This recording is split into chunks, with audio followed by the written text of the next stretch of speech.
आज का हमारा केस है पेशेंट विद एमिनोरेया। मीन्स ऐसी कोई महिला जिसे कि पीरियड ना आ रहे हो या पीरियड की शुरुआत ना हुई हो। तो ऐसे में डॉक्टर कैसे चेकअप करते हैं और क्या ट्रीटमेंट करते हैं, आज की वीडियो में हम उसी के बारे में बात करने वाले हैं। तो क्लिनिक पर एक महिला आती है जिसकी उम्र है 16 साल। तो उसकी कंप्लेन है कि उन्हें अभी तक पीरियड की शुरुआत नहीं हुई है, जबकि उनमें अन्य सेक्सुअल करैक्टर डेवलप हो चुके हैं। तो ऐसे में हमें कैसे चेकअप करना है और क्या ट्रीटमेंट करना है। ऐसे केस में सबसे पहले हम महिला का यूपीटी टेस्ट कराते हैं। यूपीटी टेस्ट की फुल फॉर्म होती है यूरिन प्रेगनेंसी टेस्ट। ये टेस्ट यूरिन के द्वारा किया जाता है। इसके द्वारा हम जानते हैं कि कहीं महिला प्रेग्नेंट तो नहीं है या फिर गर्भवती तो नहीं है। तो यहाँ पर दो केस हो सकते हैं, या तो यूपीटी टेस्ट जो है वो पॉजिटिव आएगा या फिर निगेटिव आएगा।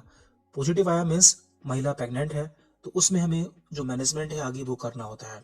दूसरा केस है यूपीटी टेस्ट इज निगेटिव, यानी कि महिला प्रेग्नेंट नहीं है, तो यहाँ पर हमें अन्य टेस्ट कराने होते हैं। तो यदि महिला का जो यूपीटी टेस्ट है वो निगेटिव आता है, तो ऐसे में हम अन्य टेस्ट कराते हैं, जैसे कि ultrasound, TSH, thyroid stimulating hormone and prolactin level. तो महिला में एक हार्मोन होता है जिसका नाम है प्रोलैक्टिन। तो हम उसकी लेवल देखते हैं कि उसका लेवल कितना है। तो पहले हम बात करते हैं अल्ट्रासाउंड की। तो हमें अल्ट्रासाउंड में दो कंडीशन देखने को मिल सकती है। पहली कंडीशन है आउटलेट ऑब्स्ट्रक्शन, मीन्स कोई रुकावट, यानी कि जो महिला का योनि मार्ग है या फिर जहाँ से ब्लड बाहर निकलता है वहां पर कोई रुकावट हो सकती है। यदि हमें रिपोर्ट में ये देखने को मिलता है तो हमें पेशेंट को या महिला को रेफर कर देना चाहिए। Number 2, PCOD. इसकी फुल फॉर्म है पॉलीसिस्टिक ओवेरियन डिसऑर्डर, जिसमें कि जो महिला की ओवरी होती है उसमें बहुत सारी गांठ हो जाती है। तो ऐसे में हमें इसका ट्रीटमेंट करना होता है। ट्रीटमेंट क्या करना होता है उसे हम बाद में बात करेंगे। इसके बाद यहाँ पर हम दूसरा टेस्ट देखते हैं टीएसएच, जिसकी फुल फॉर्म है थायराइड स्टिमुलेटिंग हार्मोन। इस टेस्ट के द्वारा हम जान पाते हैं कि महिला को हाइपरथायरॉयड या फिर हाइपोथायरॉयड तो नहीं है, क्योंकि ये होने पर भी महिला के पीरियड नहीं आते हैं। तो यदि हमें ये बीमारी दिखने को मिलती है तो हमें उसका ट्रीटमेंट करना होता है। इसके बाद हम बात करते हैं प्रोलैक्टिन टेस्ट की। यदि हमें प्रोलैक्टिन की वैल्यू बढ़ी हुई देखने को मिलती है तो ऐसे में हमें ब्रेन का एमआरआई कराना होता है। और यदि हमें ब्रेन का एमआरआई नॉर्मल देखने को मिलता है तो हमें बाकी डिसीज को रूल आउट करना होता है, जैसे कि टीबी, ईटिंग डिसऑर्डर, या मरीज को कोई स्ट्रेस या फिर टेंशन की प्रॉब्लम हो सकती है जिसके कारण उसकी जो ये प्रॉब्लम हो रही है। तो ऐसे में हमें उसकी अन्य प्रॉब्लम्स को भी ठीक करना होता है। तो इस तरह से हम इस केस की या फिर इस तरह की महिला की जांच करते हैं और उसका सही कारण जान पाते हैं। अब हम जान लेते हैं कि हम इन बीमारियों को बिना टेस्ट कराए कैसे जान सकते हैं या फिर कैसे हम उसका अनुमान लगा सकते हैं, क्योंकि ये बीमारियां होने पर हमें कुछ लक्षण देखने को मिलते हैं। तो पहली बीमारी थी इनमें पीसीओडी या फिर पॉलीसिस्टिक ओवेरी डिसीज। तो इसके लक्षण है ओबेसिटी यानी कि मोटापा, एक्ने यानी कि मुहासे, हिर्सुटिज्म यानी कि चेहरे पर बाल आ जाना। तो ये सभी हमें लक्षण पीसीओडी के केस में देखने को मिलते हैं। इसके बाद यहाँ पर दूसरी प्रॉब्लम है हाइपरप्रोलैक्टीमिया, मीन्स प्रोलैक्टिन हार्मोन की जो मात्रा है वो बढ़ी हुई मिलती है। तो ऐसे में हमें दो लक्षण दिखने को मिल सकते हैं। पहला है ओलिगोमिनोरोइया एंड दूसरा है गैलेक्टोरोइया।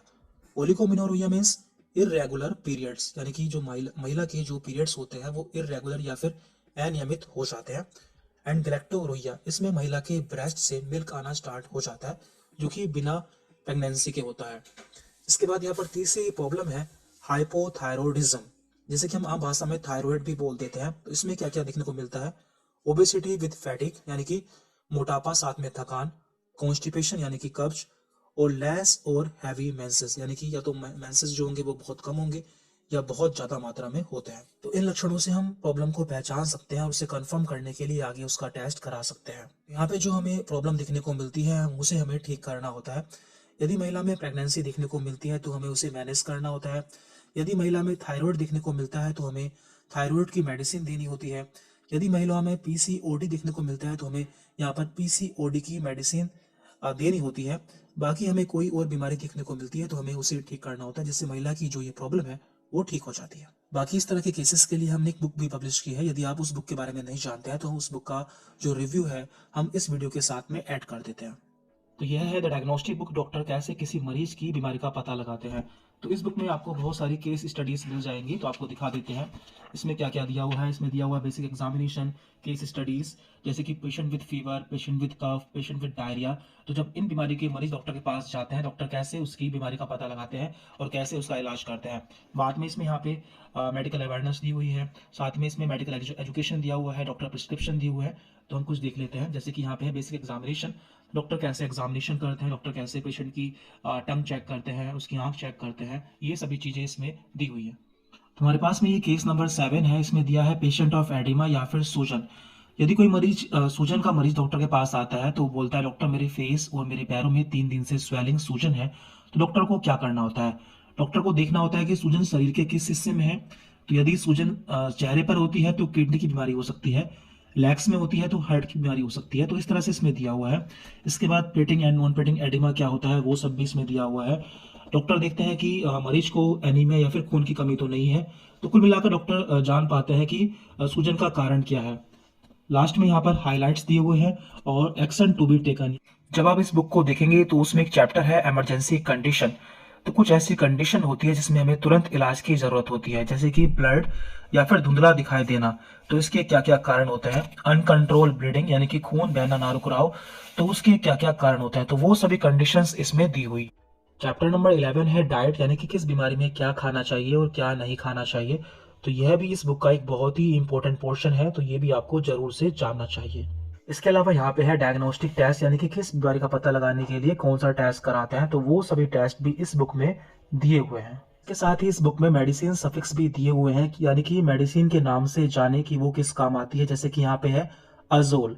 तो अजोल जितनी मेडिसिन होती है वो सभी एंटी फंगल होती है, यानी कि फंगल इन्फेक्शन को ठीक करने वाली दवाएं होती है। तो जिनके लास्ट में अजोल वर्ड आता है वो सभी एंटी फंगल दवाएं होती हैं। तो इस तरह से इसमें सारी दवाएं दी हुई है। और बुक के लास्ट में कुछ प्रिस्क्रिप्शन दिए हुए हैं, यानी कि डॉक्टर कैसे किसी मरीज का पर्चा बनाते हैं। तो यहाँ पर केस नंबर 5 है जिसमें केस दिया हुआ है। इसके बाद यहाँ पर डॉक्टर वर्क दिया हुआ, डॉक्टर को क्या क्या करना होता है।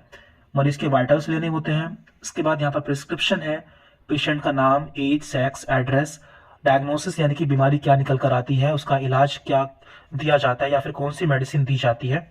तो ये सभी इसमें दिया हुआ है। और अभी फिलहाल इस बुक के साथ में एक बुकलेट भी फ्री दी जा रही है जिसका नाम है द डायग्नोस्टिक बुक कैप्सूल। तो इसमें आपको क्या क्या मिलने वाला है वो भी हम देख लेते हैं।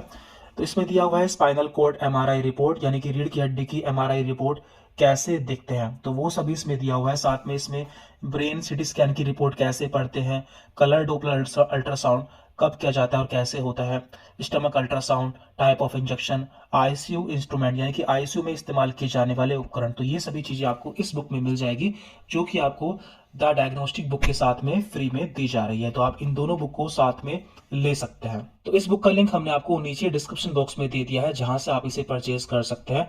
साथ ही साथ आप इसे कोरियर से मंगाने के लिए हमें व्हाट्सएप मैसेज भी कर सकते हैं। हमने व्हाट्सएप नंबर नीचे डिस्क्रिप्शन बॉक्स में दिया हुआ है। Thank you very much.